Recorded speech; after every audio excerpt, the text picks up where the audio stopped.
আসছিলাম রাস্তার আশেপাশে প্রত্যেকটি মোড়ে আমার ইসলামী আন্দোলন বাংলাদেশের সহযোদ্ধারা ট্রাফিকিং এর কাজ করছে।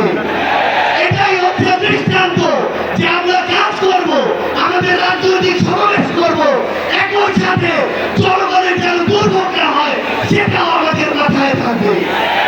আমরা এর আগেও দেখেছি এই মাঠে প্রোগ্রাম হয়েছে, প্রোগ্রাম শেষ করে মাঠের প্রত্যেকটি ময়লাকে পরিষ্কার করা হয়েছে।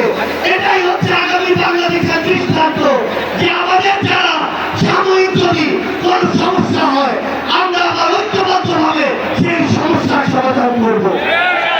একটা জিনিস মনে রাখতে হবে, এই অভ্যুত্থানে আপনারা যখন ঢাকার গুরুত্বপূর্ণ পয়েন্টগুলো থেকে শুরু করে দেশের বিভিন্ন রণক্ষেত্রে অংশগ্রহণ করেছেন, আপনাদেরকে পাঞ্জাবি পায়জামা টুপি থেকে টার্গেট কিলিং করা হয়েছে। আমার মাদ্রাসার অসংখ্য ভাই এই টার্গেট কিলিং এর শিকার হয়েছে। আগামী বাংলাদেশে কেউ যেন কাউকে ট্যাগিং করে টার্গেট কিলিং এর শিকার না করতে পারে সে বিষয়ে আমাদের ঐক্যবদ্ধ থাকতে হবে।